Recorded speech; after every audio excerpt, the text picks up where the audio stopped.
네, 즐거운 큐시트 회의 시간이 돌아왔습니다. 오늘의 첫 번째 아이템, 이수아 기자가 준비했네요. 네, 아이템 제목은요. 신구 권력 화해 무드. 연이은 윤핵관 출마 선언입니다. 문 대통령이 오늘 집무실 이전을 위한 예비 편성과 관련해서 이걸 조속히 국무회의에서 처리하라고 지시했습니다. 이 박경미 청와대 대변인 얘기로 듣고 오실게요. 문재인 대통령은 오늘 오전 대통령 집무실 이전을 위한 예비비 관련 정부 검토 결과를 보고받고 최대한 빨리 임시 국무회의를 열어 예비비를 조속히 처리하라고 지시했습니다. 이에 따라 내일 임시 국무회의를 개최하여 대통령 집무실 이전 관련 예비비를 심의 의결할 예정입니다. 네, 앞서 지난달 28일에 당선인과 대통령 회동에서 대통령이 이 집무실 이전과 관련해서 협조하겠다 약속을 했죠. 이 네. 기조를 청와대가 지켜나가는 모습의 일환으로 보이고요. 애초 윤 당선인이 요구한 예비비는 496억 원 규모입니다. 이 중에 360억 원이 우선적으로 좀 처리될 것으로 보입니다. 청와대와 인수위 측이 합의한 금액이라고 현재 알려지고 있는데요. 네. 이번에 처리되는 1차 예비비에는요. 대통령 비서실 일부의 국방부 이전 비용, 그리고 경호처 이사 비용, 한남동 관저 리모델링 비용 등이 포함돼 있는 것으로 알려진 반면 이 국방부의 합창 건물 이전 비용, 그러니까 118억 원 정도가 제외된 금액으로 전해지고 있습니다. 안보 공백이 없게끔 해달라는 문 대통령의 추가 지시가 있었거든요. 네. 이 부분을 반영을 해서 이 양측이 이달 중에 좀 진행될 것으로 예정되는 한미 연합 훈련과 관련된 부서에 대한 이전 비용은 1차 예비비에서는 빼는 것으로 현재 조율된 것으로 알려지고 있습니다. 네, 윤경호 위원님. 지금 보면 일단 사실 신고 권력 충돌 지점이 좀 몇 곳이 있었습니다. 이 중에서 지금 집무실 이전 문제가 좀 슬슬 풀리는 거 아닌가 싶어요. 그런데 이거를 지금 화해 무드의 시작이라고 봐야 되는 건지 아직은 좀 갈 길이 멀다고 봐야 되는 건지 어떻게 봐야 될까요? 그러니까 양측이 어떻게 보면 감정 싸움 하는 것처럼 비춰지는 네. 그런 사안들이 있었잖아요. 가장 대표적인 게 대우조선해양 CEO 선임 뭐 이런 건데 이건 뭐 보는 관점에 따라서 많이 달랐습니다. 네. 결국 그런 걸로 보자면 앞으로도 완전히 사라진 거다라고 단언하기는 어렵다. 그러나 제가 기회 있을 때마다 말씀드렸습니다만 문재인 정부가 행사할 수 있는 권한, 그 범위 내에 들어있는 거, 그거와 새롭게 출범하는 윤석열 정부가 할 수 있는 권한, 뭐 이건 예비비 사용도 마찬가지일 거라고 봐요. 그런 점에서 방금 이수아 기자가 설명했듯이 국방부가 합참으로 이전하는 데 드는 비용은 네. 현재 문재인 정부에서 어떻게 보면 반대 입장을 표명을 했고요. 또 더 중요한 건 지금의 청와대의 문재인 대통령과 비서들이 5월 9일 자정까지는 근무를 해야 되잖아요. 네. 그런데 옆에서 뭐 개방을 위한 공사를 한다든지 아니면 뭐 다른 작업을 한다든지 이건 있을 수 없는 거니까 네. 그런 식으로 교통정리가 되는 게 아닐까. 그렇지만 앵커의 질문처럼 완전히 양측의 그럼 갈등 소지가 다 사라졌느냐. 네. 그건 저도 좀 자신하기는 어렵네요. 네. 사실 지금의 이런 상황이 사실 앞서서 한번 신구 권력이 충돌하는 듯 했다가 회동 때 한 3일 정도 반짝 좀 좋았습니다. 그리고 다시 또 이 충돌을 했는데 지금 사실 회동 때 분위기는 참 좋았습니다만 이 민감한 거는 실무진한테 좀 이 논의를 하기로 했다라고 이 미뤄두는 듯한 그런 느낌이 있었거든요. 근데 그렇다고 한다면 이번 이 집무실 이전 예비비 처리가 이철희 수석과 그리고 장제원 실장이 그래도 이 실무선에서 역할을 좀 잘 한 거 아니냐라는 해석도 되지 않을까 싶기도 아니, 그렇습니다. 당연히 실무선에서 구체적인 협의와 합의를 끌어내야죠. 문재인 대통령과 윤석열 당선인 간의 만남은 어떻게 보면 사진 찍기용 정상 간의 회동이니까 그 자리에서 아주 구체적으로 뭐 이건 되고 이건 안 됩니다. 이런 얘기가 오간다는 거는 있을 수 없는 거거든요. 그런 점에서 양측의 채널인 이철희 정무수석, 그다음에 저쪽에 장제원 당선인 비서실장 네. 이들의 막후 또는 막전 실무 협의 이게 원활하게 이루어져야 흔히 말하는 국민들의 불안이 덜어지는 거고 한 번 더 이들이 만약에 충돌을 한다. 네. 그러면 정말 거듭 제가 말씀드립니다만 국민들이 짜증을 낼 겁니다. 그런 점에서 양측이 서로 참을 건 참아야 되고 방금 이상민 의원께서 정말 잘 지적하셨잖아요. 윤석열 당선인 쪽에서도 본인들이 마치 이미 집권을 새로운 정부의 일을 시작한 걸로 착각하고 하는 얘기 이런 것들은 선을 넘지 않으면 충분히 갈등의 소지가 줄어들지 않을까 싶습니다. 네, 지금 저희가 이철희 수석 장제원 비서실장이 얘기를 좀 했습니다만 장제원 비서실장이 지금 맡고 있는 건 당선인 비서실장이죠. 그런데 이 장 실장이 뭐 나름 역할을 잘하고 있다라는 평가를 받고 있는 것 같아요. 그래서인지 윤석열 당선인이 집권 후에도 취임 후에도 대통령 비서실장도 좀 맡아달라라고 요청을 한 것 같아요, 이수아 기자. 네, 총리 지명이 끝났잖아요. 그렇다 보니까 정말 지근거리에서 이 대통령을 도울 비서실장 인선에 다시 한번 관심이 쏠리고 있는 상황인 것 같은데요. 최근 장제원 비서실장이 이 초대 비서실장을 지낼 후보들을 좀 압축해서 윤 당선인에게 보고를 했다고 합니다. 후보자 중에는요, 저희에게 알려진 박주선 대통령 취임 준비위원장 그리고 전직 4선급 의원 등이 포함된 것으로 알려졌는데 네. 이걸 장 실장이 직접 보고했는데도 윤 당선인이 이를 반려한 것으로 알려졌습니다. 표면적으로는 좀 더 젊은 사람을 데려오라 뭐 이런 얘기가 있었다고 하는데요. 네. 하지만 반려 배경에 대한 정치권의 해석은 조금 다릅니다. 정치권 관계자는요, 결국 장제원 실장이 아니면은 윤 당선인은 싫다는 뜻 아니겠냐라면서 정치권 입문 때부터 이 손발을 맞춰온 사람이라서 편안한데 만약에 다시 새 사람과 맞춰간다는 것이 윤 당선인에도 어려운 일이라서 이런 얘기를 했을 것이다라는 해석입니다. 윤 당선인은 지난해 정치에 데뷔한 이후부터 자신을 전력으로 돌아온 좀 장 실장에게 흉금을 터놓는 아주 절친한 사이로 알려졌는데요. 네. 본인의 고사에도 그래서 장 실장이 본인의 고사에도 여전히 초대 비서실장으로 갈 수 있는 카드가 살아있다라는 분석이 나오고 있는 상황이고요. 일각에서는 역시 당내 대통령 후보 경선이 끝난 뒤에 계속해서 윤 당선인을 도와왔던 또 다른 사람이죠. 이 원희룡 기획위원장도 선택지가 아니냐 뭐 이런 얘기까지 나오고 있는 상황입니다. 네. 지금 가장 좀 유력한 거는 장제원 당선인 비서실장이 그냥 쭉 대통령 비서실장으로 가는 게 아닌가 싶은데 네. 그렇다면 장제원 비서실장은 뭐라고 해요? 네, 저번에 여의도로 돌아간다 본인의 그랬었어요. 뜻을 밝힌 적이 있죠. 오늘도 다시 한번 자신의 마음은 바뀌지 않았다고 강조하는 모습이었습니다. 영상으로 확인하고 오실게요. 저는 새로운 정부 잘 만들어서 당선인을 대통령실로 모셔다 드리고 여의도로 돌아오겠습니다. 그런 말씀을 드렸는데 그 생각에는 전혀 변함이 없고요. 네, 방금 전 지난달 25일 자신의 뜻을 밝히는 장 실장의 모습이었다는 점 전해드리면서요. 오늘 이 발표한 내용을 보면요. 질문이 들어왔습니다.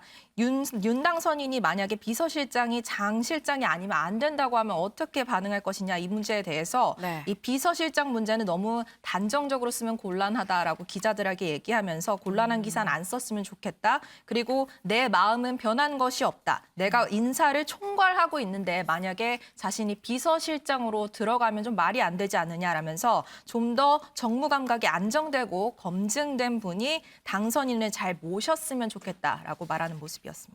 그런데 지금 장제원 비서실장은 좀 거리를 두는 듯한 이런 모습이긴 한데 장제원 비서실장을 빼고 나머지 윤 당선인 그리고 그 주변 사람들은 다 장제원 비서실장이 지금 계속 맡아야 되는 거 아닙니까?라고 얘기를 하고 있어요. 네, 특히 뭐 임태희 당선인 특별 고문의 경우에는요. 네. 비서실장 자리가 어떻게 보면 총리 자리보다 더 중요한 자리라서 장 실장이 계속해서 비서실장으로 가는 것이 당연한 순리라고 말하기도 했습니다. 듣고 오시죠. 리베로 역할을 할 수밖에 없는 자리가 그 자리거든요. 대통령 주변에 여러 참모들이 이제 일을 하게 될 겁니다. 대통령께 대한 충성 때문에 예. 또 여러 가지 이제 성공해야 된다는 이런 그 또 의식 때문에 네. 활동을 적극적으로 하다 보면 반드시 거기서 또 그렇죠. 문제 생길 수 있어요. 그 문제 조율하는 것 또한 대통령 비서실장 책임이죠. 아, 그걸 대통령께서 어떻게 다 그걸 정리합니까? 그렇죠. 저는 그런 점에서 사실 이런 진영을 편성할 때 저는 1호 선임은 사실은 대통령 비서실장이 될 줄 알았어요. 그래서 저는 지금 이렇게 보면은 장제원 실장이 청와대 실장 가는 거 아닌가 하고 사실 이렇게 생각을 했는데 예. 또 본인은 국회로 가고 싶다고. 네, 총리가 관장하지 않는 국가기관에 대해서는 대통령이 좀 직접 조율을 해야 되는데 이런 역할을 분담할 사람이 비서실장이다. 그래서 비서실장도 그만큼 중요한 자리고 지금까지 당선인과의 관계를 생각한다면 그래서 장제원 의원이 가는 게 순리가 아니겠냐라고 설명하는 모습이었습니다. 윤경호 위원님, 장제원 비서실장 여의도 들어갈 수 있을까요? 흔히 쏟아지는 여러 비난의 화살 네. 이런 걸 막아내는 자리로는 국회의원이 훨씬 낫겠죠. 더군다나 지금 3선 의원이지 않습니까? 네. 뭐 굳이 이건 개인적인 공격이 뭐 될 수도 있지만 장제원 비서실장 하면 약점들이 좀 있잖아요. 아들 문제도 있죠. 뭐 요즘에 일부 언론에서 제기하고 있습니다만 그 집안에서 하고 있는 뭐 학원, 대학 뭐 이런 거에 대해서 약간의 의혹들 이런 것들을 스스로 방어하기 위해서는 사실 국회의원이 나을 겁니다. 그러나 새 정부 첫 비서실장으로서는 네. 지금 윤석열 당선인이 가장 어떻게 보면 마음이 통하는 그리고 실제 업무도 본인에게 마음에 쏙 들게 잘하는 이런 점에서 장제원 실장이 지금 현재 당선인 비서실장으로 일을 잘하고 있다면 그러면 대통령 비서실장으로서는 적임자겠죠. 전 뭐 평소에도 지론입니다만 대통령이 비서나 비서실장은 정말 자기가 눈빛만 봐도 통할 수 있는 사람을 쓰는 게 맞는 거다. 네. 다만 이제 여기서부터가 핵심입니다만 네.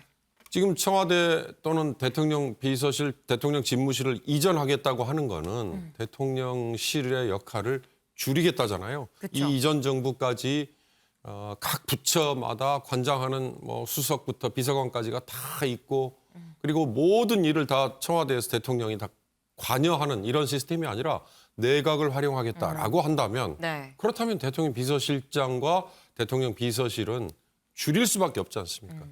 그런 관점에서 본다면 굳이 장제원 같은 정치인이 필요할 건가? 이건 바로 윤석열 당선인의 선택의 문제인데요. 지금 얼마 남지 않은 상황에서는 네. 새 정부 출범해야 되고 뭔가 일을 지금 추진을 해야 되는 네. 시점이기 때문에 제가 보기에는 장제원 실장이 윤석열 당선인의 뜻이 강하다면 아마 맞지 않을까 싶은 생각이 듭니다. 네. 아마도 장제원 비서실장이 여의도로 못 갈 가능성이 좀 높지 않겠냐라는 전망을 주셨습니다. 이 장제원 비서실장이 원조 윤핵관이라고 한다면 요즘 뜨는 신윤핵관이 있죠. 바로 김은혜 당선인 대변인인데 유호정 기자. 김은혜 당선인 대변인도 좀 거취를 고민하는 것 같아요. 네, 맞습니다. 오늘 오전에 변화가 있었는데요. 오늘 오전 브리핑에서 오늘이 당선인 대변인으로서 마지막 브리핑이다라고 밝히면서 배현진 의원을 대변인으로 소개하는 모습이었습니다. 이 김 대변인이 경기지사 선거에 출마하기로 결정을 하면서 이 배 의원이 새로 임명됐다 이렇게 분석이 나오고 있는데요. 매일 아침 인수위 브리핑을 진행해 오던 김 대변인 사실 항상 마스크를 쓰고 브리핑을 진행을 했는데 네. 오늘은 마지막이어서인지 방역상 괜찮다는 것을 확인한 뒤에 기자들 앞에서 마스크를 벗고 마지막 소회를 밝히기도 했습니다. 이 과정에서 눈시울이 붉어진 모습이 포착이 되기도 했고요. 다만 일단 출마에 대해서 직접적인 언급은 피했지만 곧 입장을 밝히겠다고 하기도 했습니다. 직접 들어보시죠. 오늘 이 브리핑은 당선인 대변인으로서는 마지막 브리핑입니다. 지방선거 이 출마 여부를 놓고요. 제 신상에 대한 언급이 제기되는 것은 바람직하지 않다고 생각합니다. 가급적 이른 시간 내에 제가 결심을 밝혀드리도록 하겠습니다. 그리고 제 후임을 이제 소개를 해드려야 될 것 같습니다. 배현진 대변인을 제 후임 대변인으로 소개해드리도록 하겠습니다. 오셨나요? 네, 취재진 여러분 안녕하십니까? 우리 김은혜 전 대변인을 이어서 여러분과 함께 생활할 배현진입니다. 잘 부탁드립니다. 네, 초선의 김은혜 의원은 지역구가 이 성남 분당 갑 입니다. 대장동이 있는 지역이죠. 이 대선 기간 대장동 저격수로 활약을 하기도 했는데요. 김 의원은 내일 안으로 결정을 해서 기자들에게 밝히겠다라고 밝혔거든요. 국민의힘 공천 서류 접수가 내일까지입니다. 그러니까 조만간 입장이 나올 것으로 보이고요. 하루 전인 오늘 대변인직에서 물러난 것을 보면 사실상 가닥이 잡힌 것으로 봐야 할 것 같습니다. 네. 그런데 이 김은혜 대변인은 사실 윤석열 당선인이 대선을 치르기 전에 이 캠프 때부터 쭉 이 대변인 역할을 하면서 함께 했었던 사람인데 김은혜 대변인이 나온다면 이게 윤심이 실린 거 아니냐라는 생각을 할 수도 있어요. 네, 실제로 일각에서 윤 당선인과 그리고 그 측근이 김 네. 의원에게 전화를 해서 출마를 독려했다 이런 이야기들이 여러 루트를 통해서 전해졌는데요. 일단 김 의원은 이 추측에 대해서 선을 그었습니다. 이 지방선거는 당선인의 의중도 반영이 되지만 당이 치르는 것이다라는 점을 강조를 했는데요. 이준석 당대표와 당의 많은 분의 지혜를 모으고 해결하는 것이다. 라고 밝히기도 했습니다. 또 당선인과 사전에 이야기를 나눴냐라는 질문에는 네. 전혀 아니다라는 답변을 내놨습니다. 이미 출마를 선언한 유승민 전 의원도 이와 관련해서 좀 언급을 했더라고요. 네. 김 의원의 출마와 관련해서 윤심이 담겨 있는지 아닌지는 확인할 방법이 없다라면서도 윤심이든 아니든 이번 선거에 경선 과정부터 뜨거웠으면 좋겠다라는 입장을 밝혔습니다. 그런 점에서 김 의원이 출마를 하신다면 웰컴이다. 그야말로 대환영이다라는 입장을 밝혔습니다. 네. 사실 김은혜 대변인이 나온다고 한다면 글쎄 좀 새로운 얼굴, 좀 경기도지사로 좀 젊은 피가 왔다라는 느낌이 들긴 하는데 윤경호 위원님. 하지만 또 한편으로 보면은 지금 국민의힘 입장에서는 이제 여소야대 전국에서 국회의원 한 명이 참 아쉬운 상황이 아닌가 싶어요. 그런데 이 현역 의원인 김은혜 대변인이 나가는 게 이게 또 맞는 건가라는 얘기도 있거든요. 어떻게 보세요? 그렇습니다. 그러니까 4월 30일, 5월 1일까지 현역 의원 던지면 이번 지방선거 때 보궐선거를 아마 같이 치러야 되죠. 네. 거기서 국민의힘이 계속 의석을 장악할 수 있다면 뭐 별 문제가 없겠지만 그거야 뭐 장담할 수 없는 노릇이죠. 현재 지금 국회에서 이 정당 의석수로 의미 있는 숫자가 두 가지가 있죠. 하나는 100석입니다. 네. 개헌 저지선이잖아요. 3분의 2에 반대되는 네. 3분의 1 이상 돼야 개헌 저지. 또 하나가 120석이죠. 패스트 트랙 네. 법안을 올릴 수 있는 거 180석 이상이잖아요. 그러니까 120석인데 이제 그런 점에서 지금 국민의힘 쪽 의석이 110석에다가 국민의당 3석 그리고 무소속 중에 그쪽 성향 함석 해서 114석으로 계산을 하지 않습니까? 네. 그러니까 어정쩡한 숫자죠. 그런 점에서 저는 아마 이번 지방선거에 광역단체장 의미 있는 곳에는 현역 의원이라도 이겨야 된다고 생각을 한다면 과감하게 내보내지 않을까라는 관측을 해봅니다. 네, 그만큼 경기도지사 선거가 상당히 좀 중요하다고 생각을 하니까 현역 의원도 나가는 거 아니겠냐라는 말씀이셨는데 저희가 지금 통이동 윤회관, 삼청동 윤회관을 좀 알아봤습니다. 여의도에도 윤회관이 있죠. 여의도 윤회관 권성동 의원이 오늘 원내대표 출마하겠다라고 드디어 선언을 했어요. 네, 맞습니다. 그동안 얘기만 나오던 이 선언이 공식적으로 이루어졌는데요. 조금 전에 열렸던 출마 회견에서 권성동 의원이 어떤 얘기했는지 직접 듣고 오시죠. 대통령 당선인과의 깊은 신뢰를 바탕으로 민심을 정확하게 전달하고 할 말을 하는 원내대표가 되겠습니다. 과거 수직적 당청 관계의 폐해를 그 누구보다도 잘 아는 사람이 바로 권성동입니다. 저는 제왕적 대통령 시대를 종식하겠다는 당선인의 국정 철학을 실현하고 당이 국정 운영의 중심에 서도록 하겠습니다. 반드시 승리하는 여당을 만들겠습니다. 국민의힘과 윤석열 정부의 성공 시대를 열겠습니다. 네, 건 의원은 윤 당선인과 중마고우로 잘 알려져 있죠. 그래서인지 대통령 당선인과의 깊은 신뢰관계를 오늘 회견에서 강조하는 모습이었고요. 당초 김태흠 의원이 출마하기로 하면서 권성동 의원은 출마를 하지 않기로 결정을 한 것으로 알려졌었는데 김 의원이 충남지사 출마로 방향을 선회하면서 최종적으로 권성동 의원이 오늘 출마 회견을 한 상황입니다. 여소야대 국면에서 새 정부가 출범을 하는 만큼 윤 당선인과의 간의 어떤 소통과 이 신뢰관계가 중요하다라는 판단이 깔린 것으로 보입니다.